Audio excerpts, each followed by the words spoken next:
It was lap 23 of the Austrian Grand Prix when Charles Leclerc came on the radio with a message that revealed more than just a tire complaint. "I'm starting to feel the fronts go again," he said, calm and calculated, not panicked. But that sentence exposed a serious issue. Ferrari has been hiding all season a front brake problem so deep that is now affecting both Leclerc and Lewis Hamilton in every race. What's worse, this isn't something Ferrari plans to fix anytime soon. Hamilton, who joined Ferrari hoping for a fresh chapter, now finds himself trapped in the same frustrating cycle Charles has endured for years. At the center of it all is a design compromise that Ferrari doesn't want to admit publicly, an issue in their brake system that forces the drivers to adjust their entire racing style. And it's not just affecting strategy, it's affecting trust. Ferrari's SF25 car suffers from a fundamental flaw in its front brake architecture. To improve aerodynamic efficiency and straight-line speed, Ferrari designed narrower brake ducts and a lower drag setup inspired by Red Bull's 2023 concept. But this design means there's less airflow through the brakes and, critically, less heat bleeding into the front tires. That heat is necessary to bring the tires up to temperature quickly and give the car grip in corners. Without it, the front tires stay cold, the grip disappears, and the driver loses confidence. That's exactly what's been happening, and it's forced Ferrari into using lift and coast as a permanent strategy internally. The engineers even have a word for it: LECO. What was once a backup technique to save fuel or reduce overheating is now a daily driving instruction for Ferrari's drivers. This problem runs deeper than just poor grip or tire wear. It's about how Ferrari's brake system is tuned. The balance of braking for scald brake migration is supposed to shift as the driver presses the brake pedal. But in Ferrari's case, this system is rigid. It only performs well when the car is at an ideal thermal level. On tracks like Austria or Japan, where heavy braking zones are rare, the brakes never get hot enough. That means less heat into the tires and more understeering corners. Ferrari drivers are forced to manage this problem with LECO from as early as lap 5. And once the lift and coast begins, it creates a loop. Less braking means colder tires. Colder tires mean worse grip. Worse grip means even more cautious braking. It never ends. Lewis Hamilton, known for his sharp braking and corner entry precision, started to notice this in practice sessions at Austria.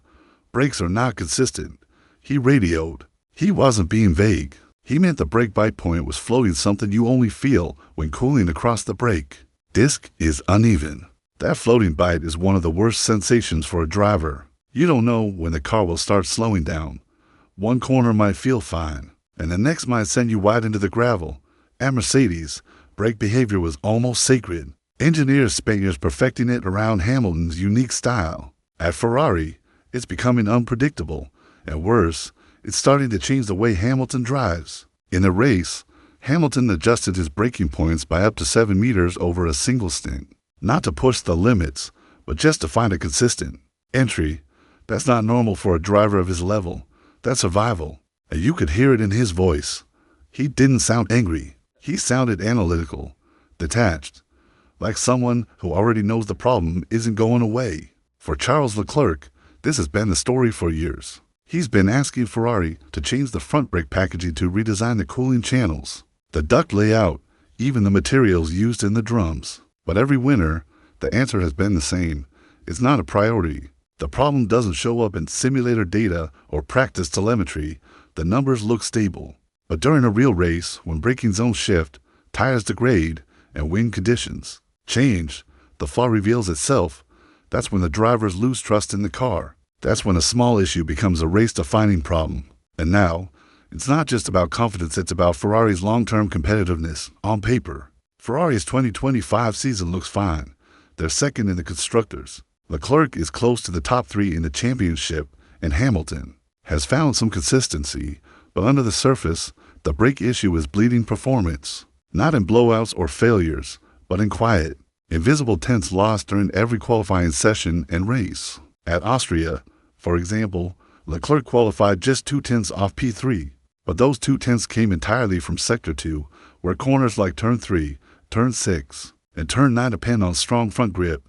That grip wasn't there because the front tires never warmed up properly. That led to a poor start, poor tire management, and ultimately, a compromised strategy.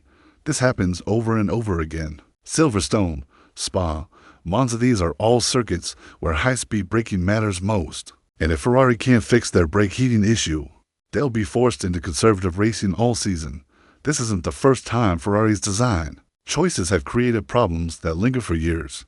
In 2016, the SF16H had front-end instability because of a suspension design that couldn't flex properly. In 2020, the SF1000 was so draggy that Ferrari had to run low downforce setups everywhere, ruining cornering speed. In both cases, the engineers knew the problem early, the drivers felt it, but the design stayed the same.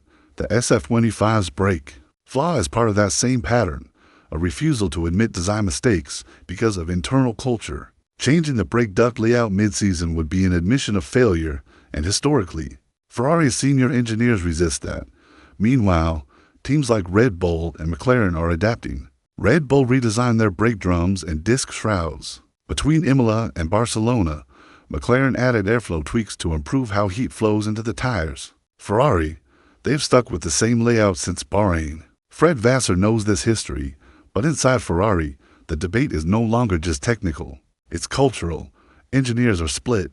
Some believe changing the ducts could hurt downstream airflow, especially around sensitive parts of the car like the bark boards and floor.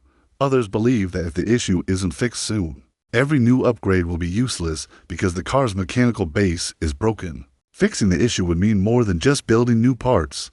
It would require testing, approval, even changing the car's weight distribution, and with a packed race calendar. That's a huge risk. But doing nothing is also a risk, one that's already costing Ferrari precious points. Hamilton has been pushing hard in meetings. He's even requested data from his old Mercedes car to show how brake feel and energy recovery were handled. Better Leclerc, meanwhile, has gone quiet, and that silence says it all. He's been here before. He knows how it ends when Ferrari doesn't listen. If the summer upgrades don't fix the brake behavior, Ferrari won't just risk falling behind. Red Bull, they'll risk losing their drivers' belief in the project. Because once trust is gone, it's hard to get back. The next regulation change in 2026 will bring even more complexity with energy systems and brake demands. Teams that don't master brake balance and hybrid control now will be in serious trouble. Later, Ferrari's brake problem may look like a 2025 issue, but it's really a warning for the future. If Ferrari keeps chasing aerodynamic gains while ignoring mechanical problems, they'll keep repeating the same mistakes. Hamilton didn't join Ferrari just for the speed. He joined for change, for a chance to reshape how the team works. And Leclerc, he's in his peak years, delivering results in a car that's holding him back. If Ferrari wants to keep both drivers motivated, they need to act now, not next winter, not in 2026, right now. Fixing the front brake system isn't just about lap time. It's about driver confidence, team culture, and long-term success. Because no matter how fast the car is in a straight line, it means nothing if the driver can't trust it in a corner. Ferrari needs to stop lifting and coasting through their design compromises and start racing like a team that wants to win. The time to fix the brakes isn't after the season ends. It's today. And still, as the season rolls on, the consequences of this brake problem keep stacking up. It's not just visible in lap times or lost positions, though those are mounting. It's the psychological damage being done inside the team. Lewis Hamilton, a driver known for his ability to extract performance under pressure, is being forced into a passive role. He's not attacking anymore. He's calculating, preserving, and adapting. That's not the Hamilton Formula One fans are used to seeing. He built his legacy on trust in himself, in his car, and in the team around him. But with every session, that trust is being chipped away. He's adapting, but for the wrong reasons. Not to go faster, but to prevent disaster.